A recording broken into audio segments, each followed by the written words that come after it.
You to go. Boom, boom, boom, boom. Cool. All right, ladies and gentlemen, another Friday edition of Your Two Favorite Realtors here on the internet. On the internet, no doubt. We're still working on our little jingle. It's going to come at some point on a ukulele. Maybe. I don't know, that's what I'm hoping. Yeah. I'm wearing a hat backwards, keeping it kind of trill, as the kids would say, because why not? We're a week out from 4th of July, so there's already kind of a sense of a holiday. I know. And so I'm just trying to kind of lean into that a little early. Mm-hmm. We're just rocking the golf polos. Both wearing shorts today. Shorts. Which feels maybe unprofessional, but the reality is it doesn't matter today because we're still coming in front of you. Right. Always good to be here again alongside my co-host. Bryant, love it. I'm Sandy Roberts. Let's see, this past week, Brian, just tell me one thing you've been enjoying that you've done this past week outside of real estate. Outside of real estate? Uh-huh. Gosh, it's been busy. I know, it always is. It always is. It's not going to get any less busy, so we have to intentionally say, how are we going to enjoy things outside of this, or it'll be all-consuming, as our spouses would say. That is exactly right. You know, I'm probably not going to enjoy anything this week as much as I'm going to enjoy my date with my wife tonight. Uh-oh. Yeah. Can you say where you're going? I cannot, because the ears of the other participant of that date are in the room. And I'm sure, knowing your wife, she's worked extremely hard in probably a variety of things this week, all related to helping see your business thrive. Yeah. So wherever you take her, it's going to be, you should just say whatever you want. That's exactly she has earned it and more. Okay. Yeah, all right, so she's not here though, right? So I'm sure you're listening to what's saying. That's right. Okay, so Brian's taking his wife on a date tonight. Good for him. That's so important because balance is important for a long term in this industry. Right. I was just saying a little bit. Yeah, well, thanks for asking. I'm going to jump right in. Yeah. I've been playing a ton of golf this week. I love it. You're a great golfer. I will say highly encouraged by the win of former classmate. He's a little bit older than I was. Webb Simpson played awesome at RBC Heritage this past weekend. Yeah. I mean, goes to say that he's looking good for the Masters. I know Masters in October, and he got his putting down on Sunday. I think with a 22 below to win. And I tell you what, they did a full dissect on his swing this past week. Gorgeous. On PGA Instagram. Some super unconventional stuff. And this dude went to Broughton High School, which is where I went. So Carolina boy. A special connection, which is really cool. But all that to say, played a lot of golf, 36 holes past 4 days. Man. I mean, still very, very garbage I am in a Yoda sense. But if you do not practice, you will not be. That's just facts. Yep. And it's also just, I'm a big runner, still kind of training competitively. And so it is just such a divergence from that kind of training. That it's as bad as it is, and when I'm just hacking through poison ivy in the woods trying to find the fifth ball on the first hole, I still feel like it's some level relaxing. Don't ask me why. So that's what we're doing. I've got this played with this guy before, and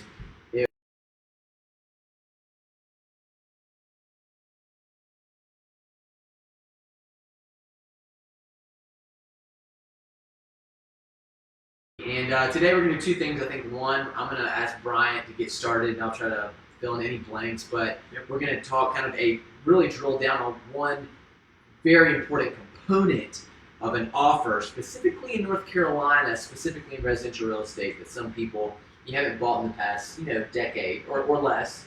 You may not be familiar with this term. And then we might do one cultural piece and wrap it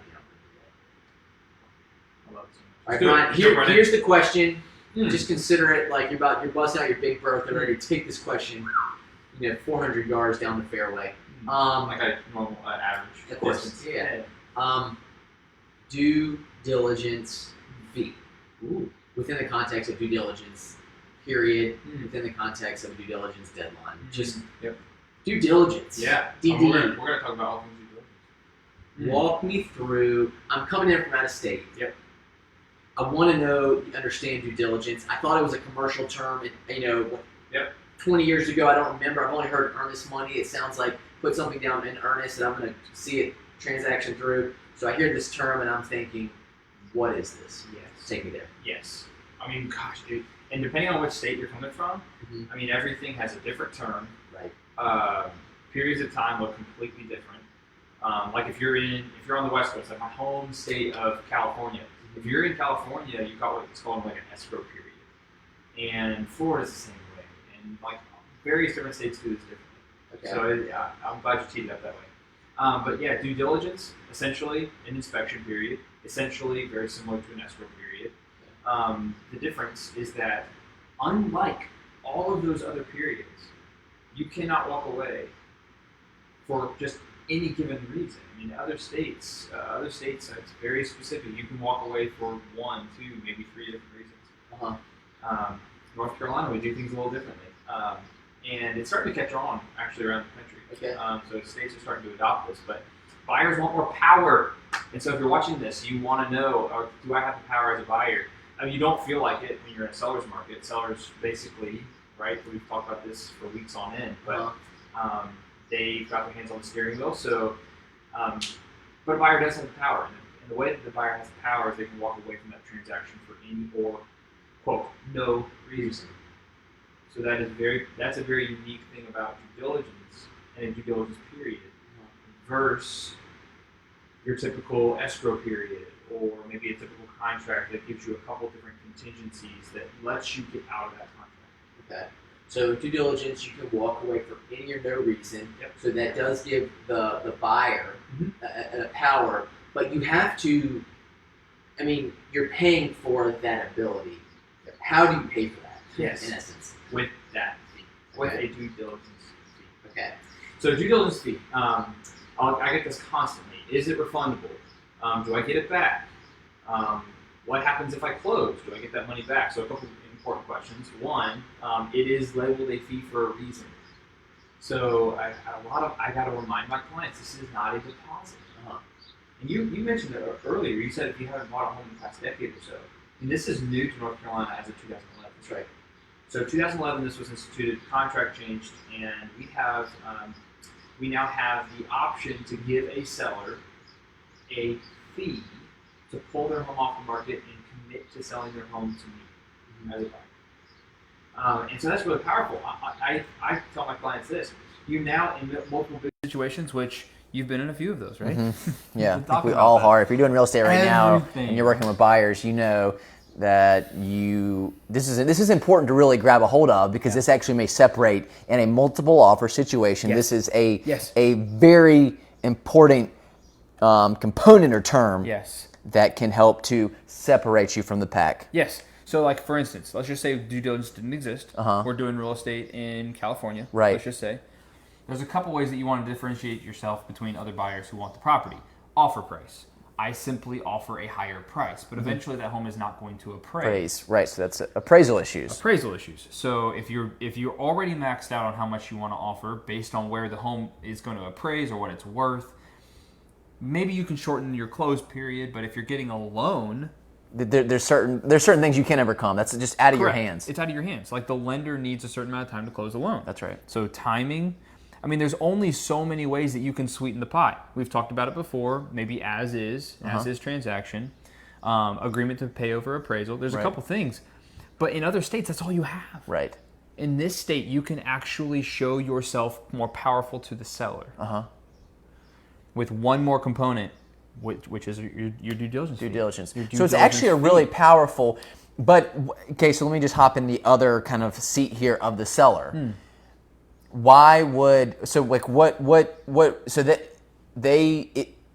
me just ask straight up. Yeah. Where does the money go? Who's it go to? I mean, how's the money trade hands, and can you get it back? Yeah.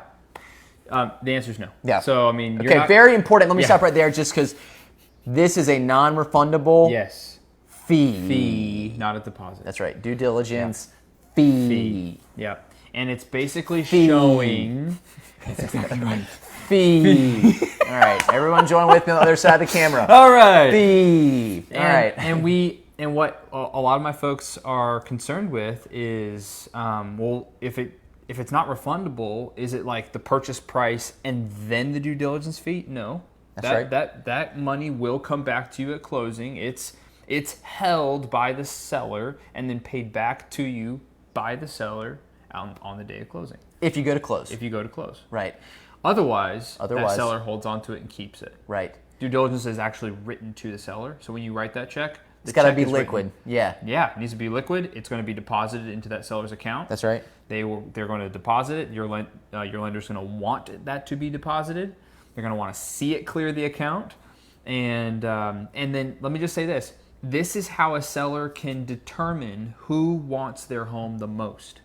And in a multiple offer, I mean, this is probably one of, I'm not going to say the most, but one of the most important components to determine. Absolutely. I mean, and you've seen this a lot, and I get a lot of information from you to say, okay, what are some of those typical ranges? But Yep. you know Yes. if it's a serious due diligence Yep. fee amount or Yes. not. Yes. Because you've seen a lot of them, Yeah. and then that you can communicate, advise your sellers. Yep. These people are not serious because they don't mind walking away from Yeah. X amount, or these people are, Yes. without question, beyond serious because Yeah. there's no heavenly way they're going to walk away from this amount. Am I saying it rightly? You are saying it right. Two extremes, but iterating. But it's right. Yeah. And that's the way we have to evaluate it, because a seller's going to have a hard time making a decision of who to choose. Right. I mean, who do I sell my home to? And if you get a lot of offers, you get 10, 12, 15, 20, 26 offers like I received the other day. Like, who? Right. Like, who do I choose? Who do you choose? So you're going to have to evaluate based on that due diligence fee. It's not a perfect science. Nope. I mean, some buyers have so much cash that they could walk away from a very large sum of money and not even bat an eye. That is true. However, I mean, the chances of someone walking away from $500 versus $5,000 is a very different reality. Night and day. I mean, you spend $500 on a chair, let alone the house that the chair is in. Totally. Right? So, like, there's a really big differentiation between some of these due diligence fees that we're receiving. Some don't want to risk very much because they want to be able to walk away from the transaction, and they don't want to lose much cash doing so. But what does that communicate to a seller? It communicates that you're not committed. That's right. Yeah. And in a market like this, you do not have the leverage as a buyer to say, Yep. I'm gonna dip my feet in on this offer or this contract and then Yes. pull back because I only have so much in. Correct. The seller wants to know. They may not have that time. Yeah. To have someone dabble in Yep. a contract and then walk away during that first, let's say, Yep. 1 to 3. Let's just say 3 weeks in. Yep. We don't have that time. Yes. Now, let's transition a little bit to the seller's perspective just for 2 seconds. I mean, if you're a seller and you're trying to choose the right offer price, the right list price, where do I list my house? If you don't have multiple buyers coming to the table, you don't have those offers flooding in on your home because it's priced right, it's attractive, and then they're competing against one another, then you have no leverage to drive that due diligence fee up, which helps create the security that you're looking for as a seller. That's very well said. So we will come back to that because pricing is beyond important. Yes. But we're going to come back to that. Brian, I got 2 more questions Yep. on this, and I think that will be helpful to everyone listening in today. Yeah. One, I've had people from out of town say, man, that's crazy. How am I going to put due diligence in not knowing, what's behind, is this a pig with lipstick on? Yes. And so they're saying, can we write in that if a certain thing or a certain amount happens, we get our due diligence back? Yeah. Have you seen that? Yep. So it's possible. Yeah. But what does that communicate? Ooh, I mean, it's communicating the same thing that we just discussed. Right. It is certainly communicating some hesitancy. It's the opposite of saying as is. Right. It's basically saying, I am nervous about your house. Yep. And then, honest to goodness, if the house looks like it's going to be a problem house, you don't offer a large due diligence. That's right. That's right. You can't. I mean, it's a unless the price is right. I mean, you just can't do it. So I want to make this very clear to folks. The home will dictate where that due diligence should be. Yeah. Is it like the forever? Is it the home you want so much? It's a 8, 9, 10 on the scale. Like, is it something that's like, I want to own this home so bad, there's no way I'm walking away. That's one due diligence fee.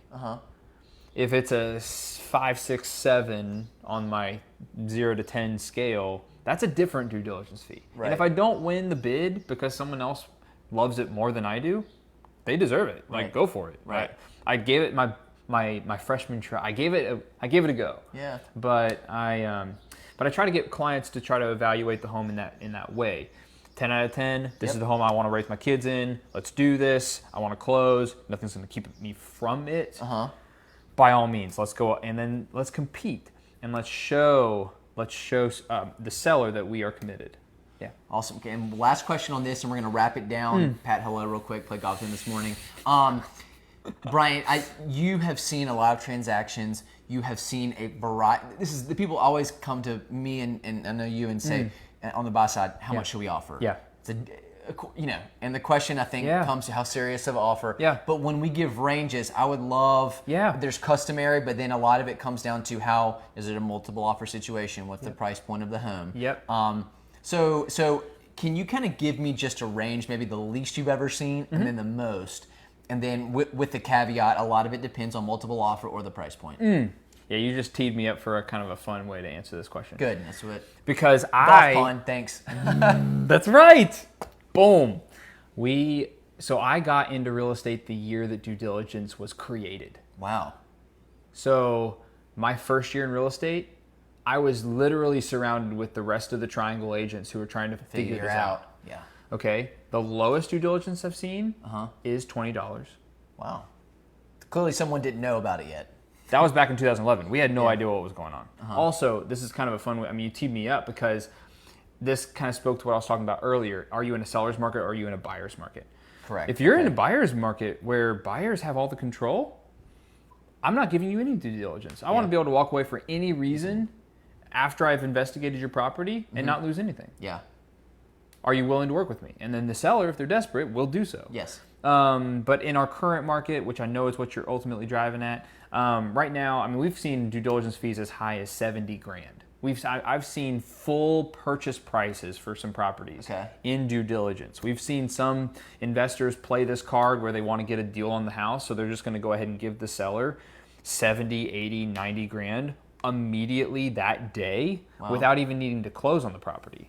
It's a powerful leverage tool when it comes to investor negotiations. But yeah, we've seen it in ridiculous ranges, and that average, I think that was part of your question, the average that we're seeing right now is about $2,500. Like, that's the sweet spot. That's by no means going to wow anyone at the table. No, not least bit. But it's going to be like, okay, you came to play the game. Yeah. You know, like in poker, you got to like that small blind, big blind. Like you're paying in to play this game. We still see due diligence fees $250, $500, and they are almost discarded immediately. Yeah. Because they're not anywhere serious. close to the other buyers at the table. Yeah. Okay. So there's a lot there. It's a lot. You heard a kind of a specific. I hope you heard that number, approximately an average. That means that people are going under, but more often than not in this market, at most price points, unless you're looking at $750,000 and up, most likely you're going to need to be looking in that $2,500 and up to separate, especially if you're in the ballpark where a lot of purchase prices are around the same. Yes. It is a way. So we've said that before. Yeah, so I mean, for sure. 4,000, 5,000. Yeah. It's not out of the question. No. 6,000, 7,000. Obviously, a way to separate. Yes. To say this is how serious we are. Yes. It gets refunded, but in this time when you're trying to separate, this is a great way. Yes. This is what sellers are being advised to look for. Yes. They are looking so for as a it. buyer, we got to know that. We got to right. know what they're looking for. That's right. If I'm going to counsel a buyer well, I've got to counsel well in this one department. That's right. It's got to be there. Yeah. All right, cool. Well, we've kind of run long on the due diligence. When I say we've run long, we've actually treated it appropriatly for what it deserves. Yes, I do agree. Brian, I'm going to give you the last thought, and then we're going to just send it home on this Friday. Yeah. End of the day, real estate's about pipelines. It's about creating relationships over the long haul for when someone's potentially ready to buy or sell real estate. Yeah. What have you found in your business coming into year 9? Yep. 10? 10. Yep. That has been a really good way for you to continue to cultivate, even when someone's not looking, or if someone has kind of a long-term, desire to buy or sell down the line. Yeah. So I would say just kind of lead generation cultivation, but really relationship cultivation. Yep. For your business. Yeah. Hit me on that. My biggest thing, COVID's made that hard. Totally. Because my biggest thing is I stay connected with people by coffee. Yeah. That's been my thing. Most of y'all that get to watch this video have actually probably met me in a coffee shop. Yeah. And so I usually spend a good bit of time in coffee shops. I usually get to meet people and stay up with them in that way. But no, for me, things have to be relational. They have to be personal. I care too deeply, first of all, but also like I'm not the type that wants to keep people at an arm's length. Yeah. And so I like my pipeline is primarily sphere, friends, family, referrals from friends and family. Whereas some real estate agents don't want that kind of business. They want, I want to pay for the leads. I want my business to look a little bit more professional, maybe. I don't know you, you don't know me. We're going to keep it that way. That's just not my style. Yeah. So I love to get to know my people, and there's no better way to do that than to live life with them on social media, text them, give them a phone call, those types of things. But yeah, just got to keep consistency. Yeah, consistency. If I can pull out one thing that I gleaned from that is it's always good to be known by something. We always, identity matters, right? Yeah. And whom and what we identify with matters even more. That is true. Whole nother day. Nother or on day. a Sunday, rather. But bigger than that, it's Bryant. You'll see him in a coffee shop. He's a relational guy. Connect. Why don't you have coffee? But you're seeing a ton of coffee shops, so I can learn to expect. So there's a rhythm with that you've had a great job of cultivating. Yeah. Friendships, relationships, even clients based off just a regularity, a consistency, at doing something you love, but also is a way for people to connect with you, which is a coffee shop. Yeah, I would say you're very. We're all just different, right? Yeah, right. I have you've got your lanes, man. Yeah, and trying to run on that, but I think Yep. you just said it, the consistency. Yeah.